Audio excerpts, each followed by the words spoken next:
कि इनके भाई थे 9 योगीश्वर, बहुत बड़े योगीश्वर, संकल्प मात्र से चाहे जहां चले जाएं। संकल्प किया हम इंग्लैंड पहुंच जाएं, पहुंच गए। हम अमेरिका पहुंच जाएं, पहुंच गए। संकल्प से, हाँ, हर जगह इनकी गति। इनके नाम गिनाए गए हैं भागवत में। कविर हरिरंतरिक्षः प्रबुद्धः पिप्पलायनः आविर्होत्रोऽथ द्रुमिलश्चमसः करभाजनः। भागवत के 11वें स्कंद के दूसरे अध्याय का 21वां श्लोक। कवि, हरि, अंतरिक्ष, प्रबुद्ध, पिप्पलायन, आविर्होत्र, द्रुमिल, चमस, प्रबुद्ध, करभाजन।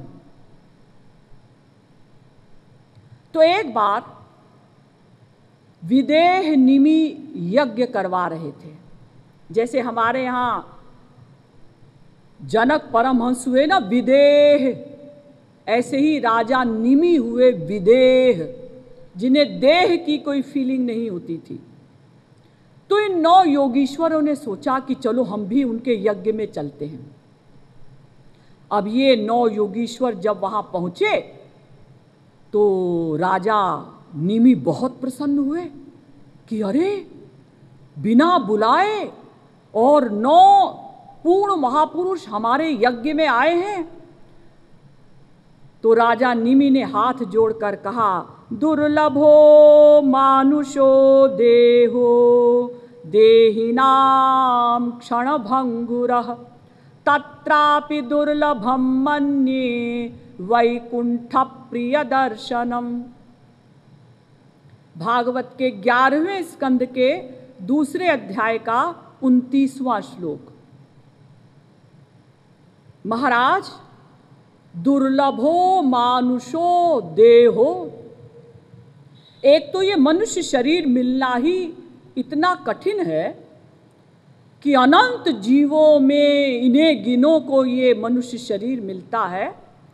और तत्रापि दुर्लभम मन्ये वैकुंठ प्रिय दर्शनम, और फिर उसमें भी महापुरुषों का मिलना तो बहुत कठिन। हमें कोई महापुरुष मिल जाए, हमारी बुद्धि में बैठ जाए कि ये महापुरुष है, ये तो बहुत सौभाग्य की बात होती है। इरले बिरलों को ये सौभाग्य मिलता है। और महाराज, मेरी बुद्धि में बैठ चुका है कि आप 9 के 9 महापुरुष हैं। इसलिए महाराज, मैं आपसे कुछ जानना चाहता हूं, समझना चाहता हूं, कुछ पूछना चाहता हूं। योगीश्वरों ने कहा, हाँ हाँ पूछो। अत आत्यंतिकम क्षेमम पृच्छामो भवतो नघाः। भागवत के 11वें स्कंध के दूसरे अध्याय का 30वां श्लोक। महाराज, आप हमें आत्यंतिक क्षेम बताइए, यानी ऐसा कल्याण का उपाय बताइए जिसके ऊपर फिर अकल्याण कभी हावी न हो। ऐसा कोई मार्ग, ऐसा कोई उपाय बताइए कि सदा सदा के लिए हम भवसागर से पार हो जाएं।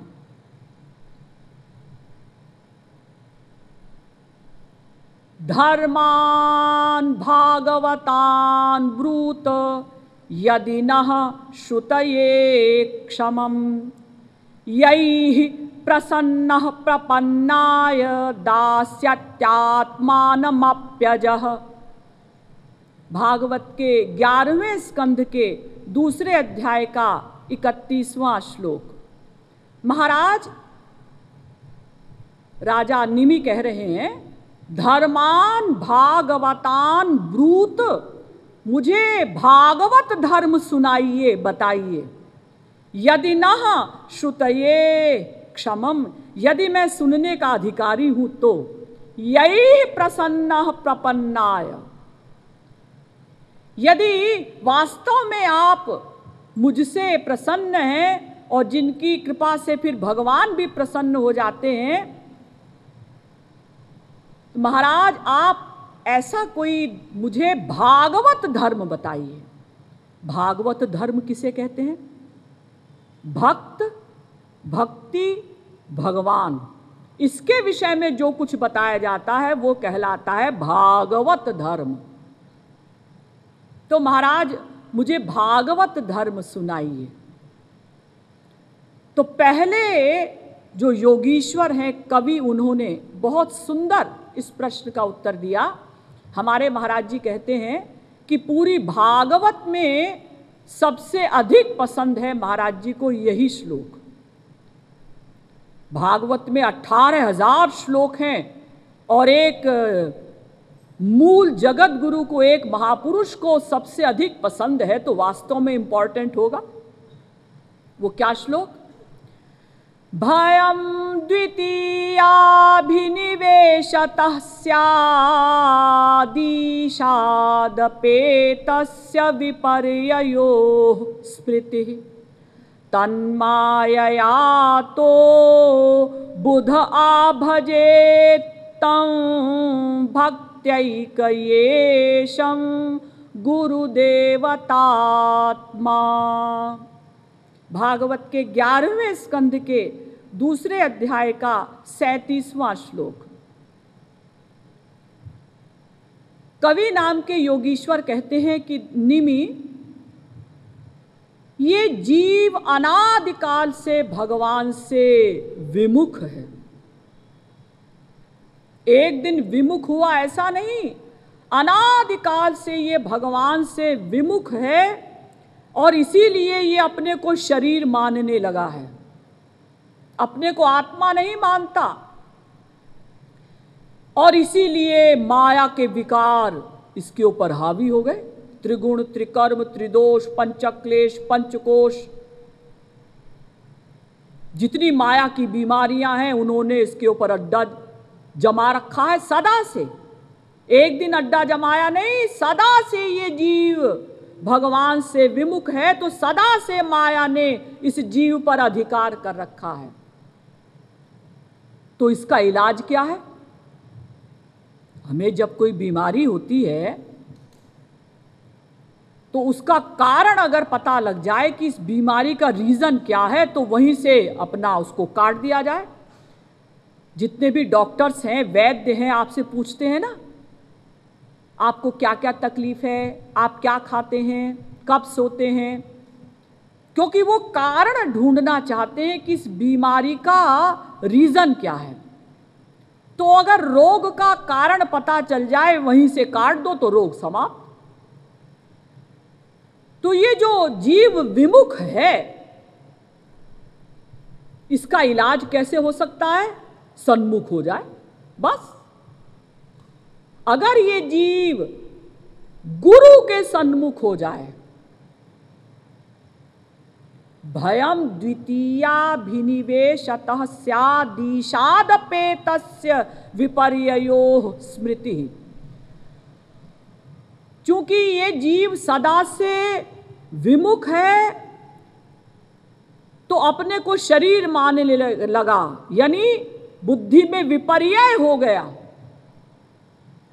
भूल गया कि मैं आत्मा हूं। तन्मायया तो बुध आ भजे तम भक्त्यैक येषम गुरुदेवतात्मा। बताया गया कि गुरु को अपना इष्ट माने, भक्त्यैक येषम गुरुदेव, गुरु को इष्ट माने और आत्मा से अधिक प्रिय माने। देखिए, हमें सबसे अधिक प्रिय होती है अपनी आत्मा। आत्मा से कम प्रिय बुद्धि, बुद्धि से कम प्रिय मन, मन से कम प्रिय हमें अपना शरीर लगता है, शरीर से कम प्रिय स्त्री पति, उससे कम प्रिय माँ बेटे या माँ बाप और बेटे का संबंध, उससे कम प्रिय सखा, उससे कम प्रिय नौकर, और जो बिल्कुल भी प्रिय नहीं वो है पड़ोसी। तो हमें सबसे प्रिय है अपनी आत्मा। तो आत्मा से भी अधिक प्रिय जो अपने गुरु को मानता है, गुरु के सुख में ही जो अपना सुख मानता है, जो गुरु की प्रत्येक आज्ञा का सहर्ष पालन करता है, यानी गुरु को अपना इष्ट माने और अपनी आत्मा से अधिक प्रिय माने, तब ये सन्मुखता आएगी। ये सन्मुखता ऐसे ही नहीं आएगी कीर्तन भजन करने से। हम जो अनादिकाल से विमुख हैं, इसका इलाज बताया सन्मुखता। और ये सन्मुखता कैसे आएगी, कब आएगी? जब हम अपने गुरु को इष्ट और आत्मा से भी अधिक प्रिय मानेंगे।